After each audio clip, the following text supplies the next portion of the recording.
నమస్కారం. వార్తలకు స్వాగతం. ముందుగా ముఖ్యాంశాలు. చెయ్యేరులో పేదల సేవలో కార్యక్రమంలో పాల్గొన్న ముఖ్యమంత్రి నారా చంద్రబాబు నాయుడు.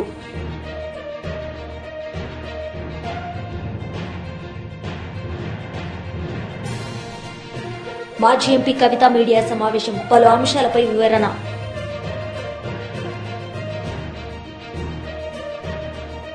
ముమ్మిడివరం నియోజకవర్గం చెయ్యేరులో పేదల సేవలో కార్యక్రమంలో పాల్గొన్న ముఖ్యమంత్రి నారా చంద్రబాబు నాయుడు ఈ సందర్భంగా మాట్లాడారు. ఇమ్మీడియట్ గా యాక్షన్ తీసుకుంటా, కలెక్టర్ కూడా ఆదేశాలు ఇస్తున్నా, ఎంత డబ్బులని ఇచ్చి ఇమ్మీడియట్ గా చేస్తాం. చెయ్యేరు గ్రామంలో సీసీ రోడ్లు, డ్రైనేజ్ రెండు కూడా పూర్తి చేయాలి. దానికి కూడా ఒక యాక్షన్ ప్లాన్ తయారు చేయమని చెప్పి కలెక్టర్కి ఆదేశాలు ఇస్తున్నాం. ఈ నియోజకవర్గంలో BC residential school and college రెండు కూడా గర్ల్స్ కావాలన్నారు. తప్పకుండా దీన్ని కూడా శాంక్షన్ చేస్తున్నానని చెప్పి నేను మీకు తెలియజేసుకుంటూ, నేను ఇవన్నీ చేస్తా. మీరు కూడా ఆలోచించాల్సింది, ఎక్కడికక్కడ నేను చెప్పినటువంటి ఆదాయాన్ని గ్రామంలో పెంచే మార్గం ఆలోచించుకోవడం, మన యొక్క జీవన ప్రమాణాలు పెంచుకోవడానికి ఆలోచించడం. నేను కూడా ఈ యొక్క రెండు నెలల్లో ఆగస్టు 15 కంతా ఎన్ని కుటుంబాలు వీలైతే అన్ని కుటుంబాలకి P4ని లింక్ చేస్తాను. పెద్ద పెద్ద పారిశ్రామికవేత్తల్ని, NRIsని, పైకొచ్చిన సమాజంలో పైకొచ్చిన వాళ్ళందరినీ తీసుకొచ్చి ఇంటిగ్రేట్ చేస్తాను. ఈ కార్యక్రమం ఎట్లా పనిచేస్తుందో ఒకసారి మీకు ఎగ్జాంపుల్ ఇస్తా. ఇక్కడ 2 బంగారు కుటుంబాలు ఉన్నాయి. ఈ ఊర్లో 141 మంది బంగారు కుటుంబాలు ఉన్నాయి. బంగారు కుటుంబాలు చేలు పైకెత్తండి. ఐడెంటిఫై చేసిన వాళ్ళు బంగారు కుటుంబాలు. బంగారు కుటుంబాలను ఐడెంటిఫై చేసిన కుటుంబాలు అంతేనా? ఇంకా మిగిలిన రాలేదా? ఓకే, 141 మంది ఉన్నారు మొత్తం బంగారు కుటుంబాలు. ఓకే, అదే మార్గదర్శులు ఉండేవాళ్ళు, చేలు పైకెత్తని ఇక్కడికి వచ్చిన వాళ్ళు మార్గదర్శులు ఒక 7-8 మంది ఉన్నారు. చాలా సంతోషం. తమ్ముడు కూడా ఉన్నారు, 9 మంది వచ్చారు. ఇప్పుడు ఒక బంగారు కుటుంబాన్ని మాట్లాడిస్తాను. ఒక ఐడియా వస్తుంది. ఉంటే తమ్ముడు తొందరపడద్దు. నాకు 24 గంటల పని చేసి నాకు తొందర లేదు, కానీ నీకు అంత తొందర అయితే ఎట్లా? ఓపిక ఉండాలి. ఓపిక లేకపోతే పనులు ఎట్ అవుతాయి? నేను ఓపికగా మిమ్మల్ని మోటివేట్ చేస్తున్నాను. నీకు మాత్రం ఒక్క నిమిషం కూర్చోలేవు. నీకు లేమ్మా, మైక్ ఇవ్వండి. ఏంటమ్మా, ఏంటి నీ పేరేంటి, విషయం చెప్పు. అట్టు మాట్లాడు, అట్టు దగ్గర పెట్టుకోమా. నా పేరు మడికిలక్ష్మి. గట్టిగా మాట్లాడమ్మా, దగ్గర మాట్లాడు, అందరికి వినపడాలి. నా పేరు మడికిలక్ష్మి అండి. నా భర్త పేరు మడికి శ్రీనివాస్ అండి. నా పెద్ద బిడ్డ పేరు తరుణి అండి. రెండో బిడ్డ పేరు తరిష్మా అండి. మూడో బిడ్డ పేరు అభిగేల్ అండి. మా ఆయన అయితే క్యాన్సర్ తో చనిపోయారండి. ఎట్లా చనిపోయాడమ్మా? క్యాన్సర్ తో చనిపోయారండి. ఇది కూడా ఒకసారి ఆలోచించాలి మనందరం. క్యాన్సర్తో చనిపోవడానికి కారణాలు కూడా మనం ఆలోచిస్తే, కలుషితమైన ఆహారం తినడం, ఎక్కువ ఫెర్టిలైజర్స్ వాడడం, పెస్టిసైడ్స్ వాడడం, ఆ రైస్ కానీ కూరగాయలు తింటే చాలా మందికి చనిపోయే పరిస్థితి వస్తుంది. రెండోది కూడా మన పరిసరాలు సరిగా ఉండకుండా పోవడం. ఇవన్నీ కూడా చాలా మనమై రోగాలన్నీ మనమే తెచ్చుకుంటున్నాం. ఆ తల్లిని మీరు చూశారు, యంగ్ ఏజ్లోనే భర్త చనిపోయాడు. ఆ అమ్మాయి అనాథ అయింది. ఇలాంటివి చూసినప్పుడు అలాంటి క్యాన్సర్ రాకుండా చూసుకోవడానికి కూడా నేను వర్కౌట్ చేస్తున్నా. తొందరలో నేను ఒక బిల్ గేట్స్ అయితే ఒక కార్యక్రమం తీసుకొచ్చాడు. ఇది మొత్తం రాష్ట్రంలో ఉండే హాస్పిటల్కి పోయి అందరి రికార్డ్స్ అన్ని ఆన్లైన్లో పెట్టి, అందరి రికార్డ్స్ ప్రతి ఒక్కరి పరీక్షలు చేసి, వైద్య పరీక్షలు చేసి, తద్వారా మీకు ఆర్టిఫిషియల్ ఇంటెలిజెన్స్ కూడా ఇంటిగ్రేట్ చేసి, ఇప్పుడు క్యాన్సర్ రాకుండా ఉండాలంటే ఏం చేయాలి, వస్తే ఏం చేయాలి, రెండు కూడా ఒక పద్ధతి ప్రకారం చేయడం కోసం ఆలోచిస్తున్నాం. బిల్ గేట్స్ ఫౌండేషన్ ద్వారా లక్షల కోట్ల రూపాయలు సంపాదించాడు ఆయన. 99% గేట్స్ ఫౌండేషన్కే ఖర్చు పెడతానని చెప్పాడు. 1% కుటుంబానికి ఇస్తున్నాడు. ఆయన నన్ను కోరింది వ్యవసాయం మీద, ఆరోగ్యం మీద, చదువు మీద నేను మీతో కలిసి పనిచేస్తాను. ఆర్టిఫిషియల్ ఇంటెలిజెన్స్ వాడదాం. ఇలాంటి అభాగ్యులు ఎవరికి నష్టం జరగకుండా చేయడం కోసం ఈరోజు హెల్త్ మీద కుప్పంలో ఒక పైలట్ చేశాం. ఈ నెల 15కు పూర్తి అవుతుంది. ఈ ప్రాజెక్ట్ రాబోయే 6 నెలల్లో కుప్పం జిల్లా పూర్తి అవుతుంది. రాష్ట్రంలో 2 సంవత్సరాల్లో పూర్తి చేస్తాం. దీంట్లో ప్రత్యేకత ఏంటంటే అనారోగ్యానికి కావాల్సిన నాలెడ్జ్ ఎక్కడున్నా ప్రపంచంలో తేవడం. రెండోది హాస్పిటల్స్, డాక్టర్లు, నర్సులు, పేషెంట్లు. మాజీ ఎంపీ కవిత మీడియా సమావేశం నిర్వహించారు. ఈ సందర్భంగా ఆమె మాట్లాడారు. ప్రొఫెసర్ జయశంకర్ గారు, కేసీఆర్ గారు తెలంగాణ రాష్ట్ర సాధన కోసం ఉద్యమించినటువంటి సందర్భంలో మాత్రమే మలిదశ తెలంగాణ ఉద్యమంలో మాలాంటి వాళ్ళందరం కూడా తెలంగాణ రాష్ట్ర అవసరాన్ని ఏర్పాటును గుర్తించి ముందుకు వచ్చి తెలంగాణ ఉద్యమంలో పాల్గొనడం జరిగింది. ఎప్పుడైతే యుఎస్ఏ నుండి ఇండియాకు వచ్చామో ప్రొఫెసర్ జయశంకర్ గారితో ఇంటరాక్షన్ ఏర్పడ్డ తర్వాత వారు మాకు ఆనాడు ఒక డైరెక్షన్ ఇచ్చిండ్రు. రాజకీయ రంగంలో కేసీఆర్ గారు అద్భుతంగా తెలంగాణ ప్రజలకు కావాల్సినటువంటి అంశాలన్నీ కూడా వివరిస్తూ ఉన్నారు, ముందుకు తీసుకెళ్తూ ఉన్నారు.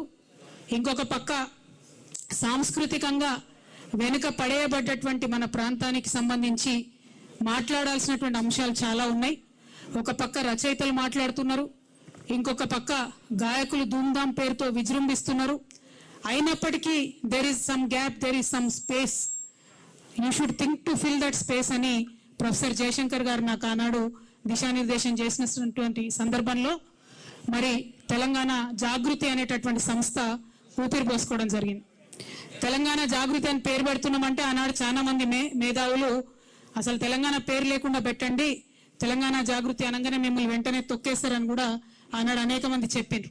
అంత పెద్ద ఎత్తున ఆంధ్ర పాలకుల యొక్క వివక్ష ఉన్నటువంటి సందర్భం అయినా సరే తెలంగాణ జాగృతి పేరు పెట్టుకునే ముందుకెళ్తామని చెప్పి తెలంగాణ జాగృతి పేరు పెట్టి మరి సంస్థని ఇన్ని రోజులు కూడా చాలా అద్భుతంగా నడిపించుకున్నామని చెప్పి నేను భావిస్తా ఉన్నాను. మరి ఇవాళ ఇన్ని సంవత్సరాల తర్వాత మాకు హైదరాబాద్లో ఎప్పుడు కూడా అశోక్ నగర్లో ఆఫీస్ ఉండేది. ఇవాళ అశోక్ నగర్ నుంచి ఆఫీస్ని మేము బంజారాహిల్స్కి షిఫ్ట్ చేసుకోవడం జరిగింది. ఇక్కడ నుంచి లాంగ్ లీజ్ తీసుకున్నాం మరి ఇక్కడ, కాబట్టి చాలా రోజులు ఇక్కడ మా ఆఫీసు స్థిరంగా మీ అందరి ఆశీర్వాదంతో, తెలంగాణ ప్రజల ఆశీర్వాదంతో నిలబడి ఉంటుందని చెప్పి నేను మనస్ఫూర్తిగా భావిస్తా ఉన్నాను. మరి ఇన్ని సంవత్సరాల ఈ ప్రయాణంలో అనేక మంది కలిసి వచ్చిండ్రు, అనేక మంది ఆశీర్వాదాలు ఇచ్చి పనిచేసిండ్రు, అనేక మంది కలిసి పనిచేసిండ్రు, చాలా మంది అడ్వైజర్స్ ఇచ్చి సలహాలు సూచనలు ఇచ్చి ముందుకు తీసుకెళ్ళిండ్రు. వారందరికీ కూడా మనస్ఫూర్తిగా ఉద్యమాభివందనాలు తెలియజేస్తా ఉన్నాను. మరి మీ అందరికి కూడా తెలిసినటువంటి విషయమే, కేసీఆర్ గారు తెలంగాణ రాష్ట్రం సాధించిన తర్వాత, తెలంగాణ రాష్ట్రం ఏర్పడ్డ తర్వాత అద్భుతంగా తెలంగాణ సోయితోని పరిపాలన జరిగింది. మేము తెలంగాణ జాగృతి సాంస్కృతిక రంగంలో ఏ చిన్న కార్యక్రమం అడిగినా, ఏ చిన్న అంశం డిమాండ్ చేసినా మాకు నిమిషాలలో జీవో వచ్చినటువంటి సందర్భం. చాకల ఐలమ్మ గారిది ఉదాహరణకు అధికారికంగా చేయాలి అంటే ఒకటే సెకండ్లో జీవో వచ్చినటువంటి సందర్భం. మిషన్ భగీరథకు సగరుల ఆరాధ్య దైవమైనటువంటి భగీరథ పేరు పెట్టడం అన్నది మేము అడగకుండానే కేసీఆర్ గారు మాకు ఇచ్చినటువంటి వరం. అట్లా ఏ ఒక్క అంశం తీసుకున్నా సేవాలాల్ మహారాజ్ యొక్క జయంతిని అఫీషియల్ గా ప్రభుత్వం నుంచి చేసిన ఏకైక ప్రభుత్వం కేసీఆర్ గారి ప్రభుత్వం భారతదేశంలో. అట్లా ప్రతి ఒక్కరిని కూడా ముందుకు తీసుకెళ్లి అద్భుతంగా పరిపాలన చేసినటువంటి కేసీఆర్ గారు. అంబేద్కర్ని మనందరం ఆరాధించేటటువంటి అంబేద్కర్ని 125 అడుగుల ఎత్తు నిలబెట్టి దేశంలోనే ఆనాడు అత్యంత పెద్ద విగ్రహంగా అంబేద్కర్ నిలుపుకున్నాం. అట్లా 1-2 కాదు, ప్రతి ఒక్క అంశంలో కూడా తెలంగాణ సోయితో పరిపాలన జరిగింది. మరి ఇవాళ ఉన్నటువంటి పరిపాలన మనం చూసుకుంటే ఈ 10 సంవత్సరాలకి ఇప్పటికి చాలా తేడా ఉంది. మన BRS leader RS Praveen Kumar media సమావేశం నిర్వహించారు. ఈ సందర్భంగా ఆయన మాట్లాడారు. రెండవసారి కూడా మీడియా మిత్రులకు కూడా మళ్ళీ ఆమె ఎక్స్ప్లెనేషన్ ఇచ్చి వేసుకుంటే తప్పేంది అని అంటున్నారు. ఇవాళ నేను రేవంత్ రెడ్డి గారే ముఖ్యమంత్రి, రేవంత్ రెడ్డి గారే సాంఘిక సంక్షేమ శాఖ మంత్రి. నేను ఇవాళ రేవంత్ రెడ్డి గారిని సూటిగా ఒకటే ప్రశ్న అడుగుతున్నా, అయ్యా మీ టాయిలెట్ మీరే కడుక్కుంటున్నారా? మీ ఇళ్లల్లో మీ టాయిలెట్ మీరే కడుక్కుంటున్నారా?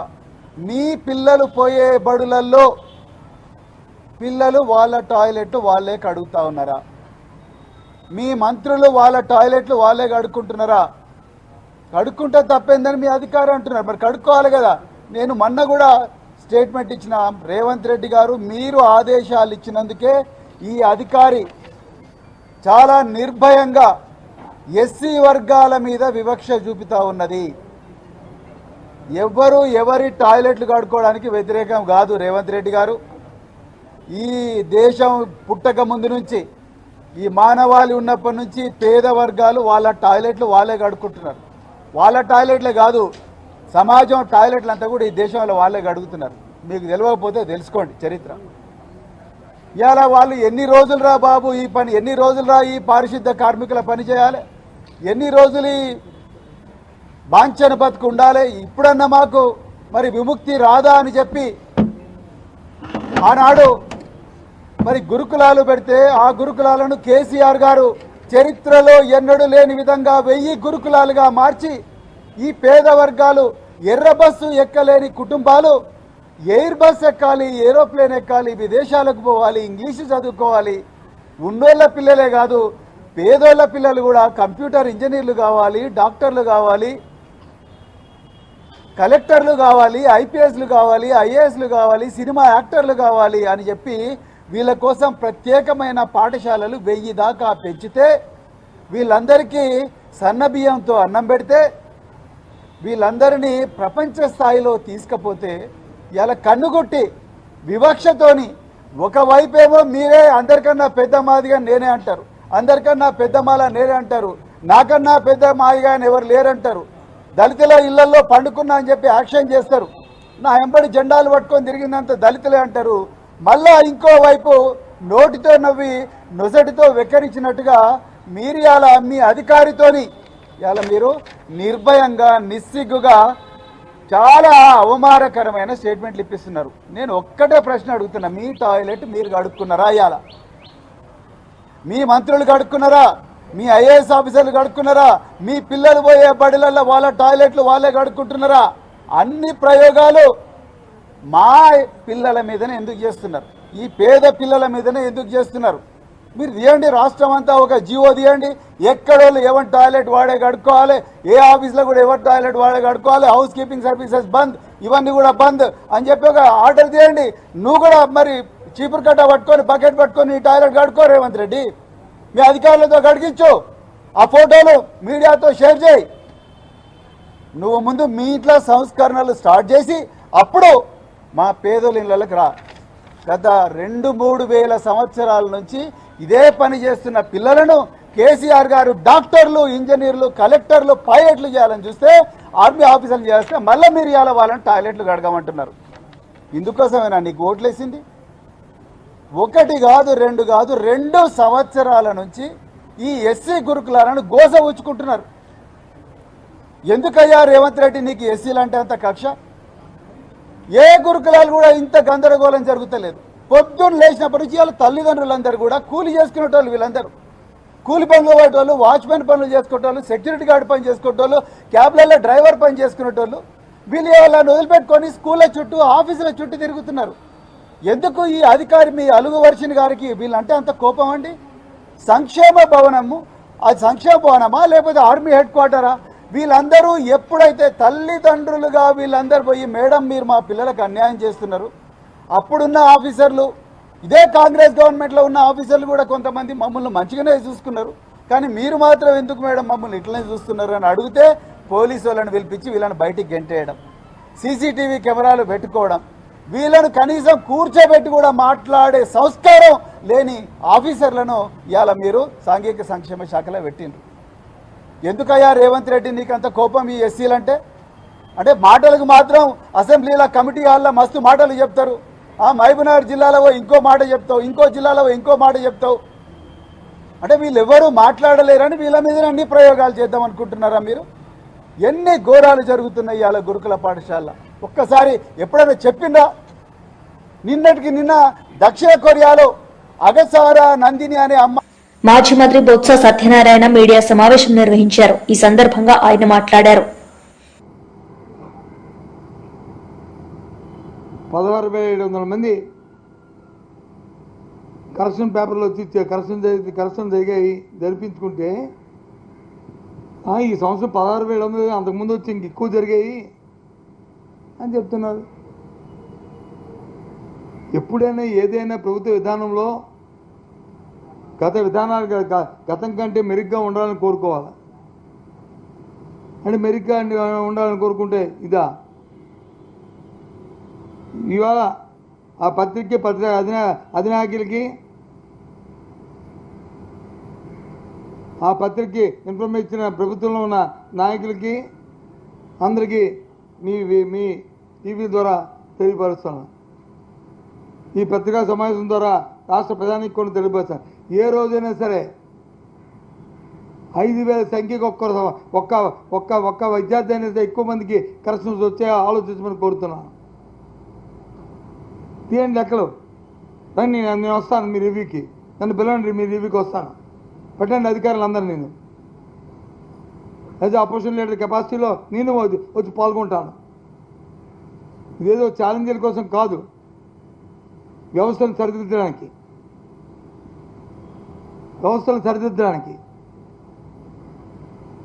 నేను వస్తానని చెప్తుంది. అంతేకాదు ఎప్పుడు కూడా 20 మార్కులు వచ్చి మళ్ళీ 90 మార్కులు అనేది ఎప్పుడు ఏ స్థాయిలో కూడా ఎప్పుడు కూడా రాలే. ఏదైనా వస్తే 1, 2, 3 మార్కులు వచ్చి ఈ లెక్కలో అటు ఇటు కరెక్షన్స్లోనో లేకపోతే కౌంటింగ్లోనో తప్పులు వస్తే అది కూడా తప్పని చెప్పి ఎన్నో సందర్భాల్లో మేము చెప్పాం. చేసుకున్న మీద చర్య తీసుకోవాలని చెప్పాం. కానీ ఇదేంటండి ఇది? అంటే అంత నిర్లక్ష్యంగా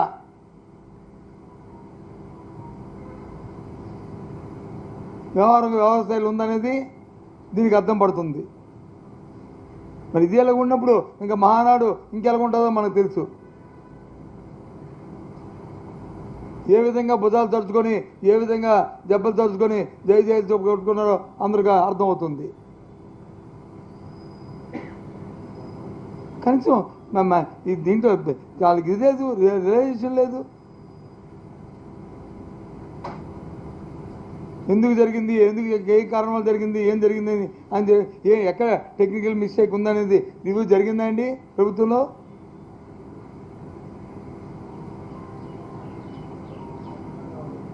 నేను చెప్తాను, పెట్టండి, మీటింగ్ పెట్టండి. దీని ప్రతిదానికి ఒక ఎస్ఓపి ఉంటుంది, సిస్టమ్ ఏ రకంగా దీన్ని తీసుకెళ్ళాలనేది. రోజుకి పేపర్లో ఎంతమంది ఇన్విజిలేటర్ ఉండాలి, ఎంతమందికి ఇన్విజిలేటర్ ఎవరైతే కరెక్షన్ చేస్తారో వాల్యుయేషన్ చేస్తున్న వాళ్ళకి రోజుకి ఎన్ని పేపర్లు ఇవ్వాలి, బిఫోర్ లంచ్ ఎన్ని ఇవ్వాలి, ఆఫ్టర్ లంచ్ ఎన్ని ఇవ్వాలి. ఎందుకంటే మానవుడి తాలూకా ఆ కెపాసిటీ బట్టి అవి క్యాలిక్యులేట్ చేసి ఇస్తారు. రోజుకి 40 పేపర్లు ఇస్తారు. ఉదయం ఒక 20, మధ్యాహ్నం ఒక 20, 5 వద్దామని చెప్తారు. మీరు మొన్న ఎన్ని ఇచ్చారండి? వెరిఫై చేసుకోండి. మన టీచర్ తాలూకా ఆ కెపాసిటీ మేము పని చేయాలి కదండి.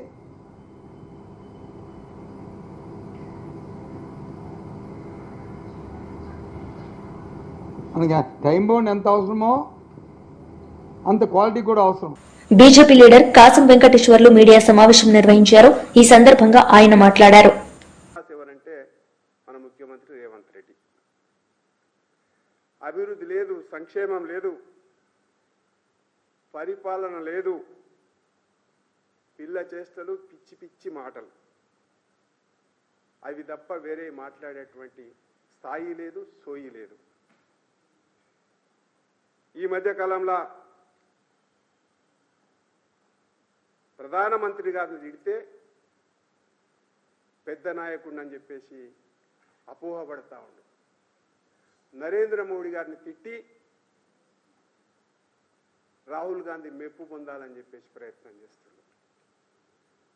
అరే, రాహుల్ గాంధీ అపాయింట్మెంట్ ఇవ్వకపోతే అక్కడ చూపించాల్సినటువంటి ఫ్రస్ట్రేషను మోడీ గారి మీద, తెలంగాణ ప్రజల మీద చూపిస్తూ ఉంది రేవంత్ రెడ్డి. చౌకవారు విమర్శలు చేస్తూ ఉన్నాడు నరేంద్ర మోడీ గారి పైన. మోడీ గారిని విమర్శిస్తే, రాఫెల్ జెట్లను విమర్శిస్తే రాహుల్ గాంధీ అపాయింట్మెంట్ దొరుకుతుంది అనేటువంటి చిన్న బుద్ధితోటి వల్ల దౌర్భాగ్యంగా రేవంత్ రెడ్డి గారు ముందుకు సాగుతూ ఉన్నారు. మాకు అనిపిస్తుంది రోజుకో విమర్శ చేస్తుంటే రేవంత్ రెడ్డి గారి ముఖం చూస్తే అపరిచితుడుగా అనిపిస్తూ ఉన్నాడు. అంతకంటే ఎక్కువ కూడా నటిస్తాడేమో రేపటి కాలంలో అనిపిస్తూ ఉంది. ఆశ్చర్యం వేస్తుంది. పాకిస్తాన్ ప్రధానమంత్రి స్వయంగా చెప్తా ఉండు, మా పైన రాకెట్ దాడి జరిగింది, మేము చాలా నష్టపోయినాం, ఎయిర్ బేస్లన్నీ కొలాప్స్ అయిపోయినాయి, స్థావరాలన్నీ కొలాప్స్ చేసిండ్రు, మమ్మల్ని చావు దెబ్బ కొట్టిందని చెప్పేసి పాకిస్తాన్ పార్లమెంటు సాక్షిగా నాయకులందరూ చెప్తా ఉంటే, వాళ్ళ సైన్యాధ్యక్షుడికి మునీర్కు చెప్తా ఉంటే వీళ్ళకు మాత్రం అర్థమైతలేదు. ప్రపంచమంతా విస్తుపోతుంటే వీళ్ళకి అర్థమైతలేదు. కాంగ్రెస్ పార్టీకి 54 ఏళ్ళ బాలుడా యువకుడో మనకు తెలియదు రాహుల్ గాంధీ. ఆయన మెదడు నుంచి వచ్చినటువంటి ఆలోచనలన్నింటినీ, పిచ్చి ప్రశ్నలను, పిచ్చి అసత్య ఆరోపణలు చేస్తూ తెలంగాణ రాష్ట్రం యొక్క పరువు తీస్తా ఉన్నాడు రేవంత్ రెడ్డి గారు. భారత్ పాకిస్తాన్ పైన దాడి చేసి ఎలాంటి అద్భుతాలు సృష్టించిందో ప్రపంచం అంతా కూడా గుర్తెరిగింది. ప్రపంచం అంతా శ్లాఘిస్తూ ఉంది. కానీ కాంగ్రెస్ పార్టీకి మాత్రం ఆ విషయం కనబడతలేదు.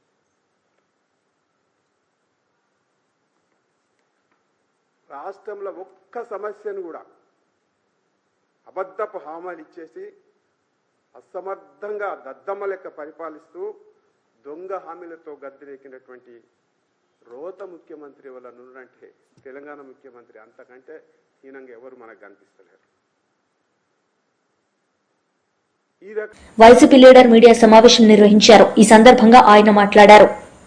ఆ ఎమ్మెల్యేలు దగ్గర లేఖ ఇప్పించేదానికి మండల లెవెల్లో ఉన్నటువంటి ఆ రాజకీయ నాయకులు, ఆ కూటమి ప్రభుత్వంలో సంబంధించినటువంటి రాజకీయ నాయకులు, చిన్న రాజకీయ నాయకులు పైరవులు చేసుకుంటూ లక్షలలో ఆ లేఖలకి డబ్బులు ఉద్యోగస్తుల దగ్గర నుంచి దండుకుంటూ వాళ్ళని నానా రకాలుగా ఇబ్బందులు పెడుతున్నారు. అంటే ఆ యొక్క స్థాయిని బట్టి, ఆ యొక్క డిపార్ట్మెంట్ ను బట్టి 2 లక్షల నుంచి 10 లక్షల వరకు ఈ దళారీలాగా ఏర్పడి కొంతమంది ఈ నాయకులు మరి వసూళ్లు చేసి వాళ్ళని ఉద్యోగస్తుల్ని కన్ఫ్యూజన్ క్రియేట్ చేస్తారు. కన్ఫ్యూజన్ కొన్ని దగ్గరలో ఒక్కొక్క ఎమ్మెల్యే దగ్గర నుంచి ఇద్దరికి ఇవ్వడం జరుగుతుంది లేఖలు. అయితే వాళ్ళల్లో వాళ్ళకు పోటీలు పెడతారు. ఎవరు మీకు ఎక్కువగా ఖర్చు పెట్టుకుంటే వాళ్ళకి ఆ యొక్క బదిలీలు చేస్తాము, ట్రాన్స్ఫర్ చేస్తాము అని చెప్పేసి చెప్పడం మరీ విడ్డూరంగా ఉంది. అధికారులు కూడా ఎవరైనా ట్రాన్స్ఫర్స్ ఉన్నాయి, రిక్వెస్ట్లు వాళ్ళు కన్సిడర్ చేయకుండా మీరు ఎమ్మెల్యే దగ్గర లేఖ తెచ్చుకుంటేనే మేము మీ యొక్క రిక్వెస్ట్ ని కన్సిడర్ చేస్తాము అని చెప్పి అధికారులు చెప్పడానికి కూడా చాలా విడ్డూరంగా ఉంది. ఆ విషయం చూస్తూ వింటూ ఉంటే ఎక్కడికి పోతున్నాం? ఎక్కడైనా రూల్స్ అండ్ రెగ్యులేషన్స్ లో ఉందా ఎమ్మెల్యే దగ్గర లేఖ తెచ్చుకోవాలి, లేకపోతే పొలిటీషియన్స్ రికమెండ్ చేయాలని చెప్పేసి? ఎక్కడా లేదు. ఉంటే ఇక జీవో 23 మొన్న ఇచ్చినటువంటి జీవోలో పొందుపరిచి ఉండాల్సింది. ఫలానా రూల్ ప్రకారంగా మీరు ఎమ్మెల్యే దగ్గర లేఖ తెచ్చుకుంటేనే మీ ట్రాన్స్ఫర్స్ జరపబడతాయి అని చెప్పేసి. ఇది ఒక రకంగా ఉంటే, పర్టికులర్లీ రెవెన్యూ ఓరియంటెడ్ డిపార్ట్మెంట్స్లో నుంచి వాళ్లకు కూటమి ప్రభుత్వంలో ఉన్నటువంటి నాయకులంతా కూడా ప్రయత్నం ఏం చేస్తున్నారంటే, పర్టికులర్గా రెవెన్యూ డిపార్ట్మెంట్ లో ఉండే వాళ్ళు వాళ్ళకు అనుకూలంగా ఉండేటువంటి అధికారులని, తహసీల్దారులని, డిప్యూటీ తహసీల్దారుని, సర్వేయర్లు అయితేనేంటి, ఆర్టీఓలు అయితే ఇలాంటి వాళ్ళందరినీ కూడా వాళ్ళకు అనుకూలంగా ఉండే వాళ్ళని ఆ యొక్క పోస్టులలో నియమించుకుంటే వాళ్ళు చేసేటువంటి దందాలకి మరి సహకరించే వాళ్ళుగా ఉండాలనేటువంటి ఉద్దేశంతో వాళ్ళు కావాల్సిన వాళ్ళు వేయించుకోవాలంటే కొంతమంది ప్రయత్నాలు. తహసీల్దార్ను డిప్యూటీ తహసీల్దారులని వాళ్ళని వేయించుకొని వాళ్ళ మీద మళ్ళా ఒత్తిడి తీసుకొచ్చి అక్కడ ఉన్నటువంటి ప్రభుత్వ భూములన్నీ కూడా మరి అన్యాయంగా అక్రమంగా ఆ యొక్క భూములని ప్రభుత్వ భూములను కూడా మరి వీళ్ళు స్వాధీనం చేసుకుని దాన్ని లాభం పొందొచ్చు అనేటువంటి ఉద్దేశమో ఏమో కానీ వీళ్ళ యొక్క ఇన్వాల్వ్మెంట్ ఈ డిప్యూటీ తహసీల్దార్స్ మీద కూడా పలానోళ్ళు ఇక్కడ ఉండాలా పలానోళ్ళు. వార్తలు ముగించే ముందు ముఖ్యాంశాలు మరోసారి. చెయ్యేరులో పేదల సేవలో కార్యక్రమంలో పాల్గొన్న ముఖ్యమంత్రి నారా చంద్రబాబు నాయుడు.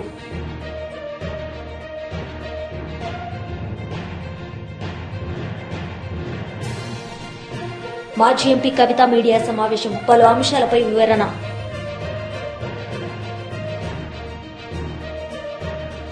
ఈ వార్తలు ఇంతటితో సమాప్తం. తిరిగి ప్రసారమయ్యే వార్తల్లో మళ్ళీ కలుద్దాం. అంతవరకు సెలవు. నమస్తే.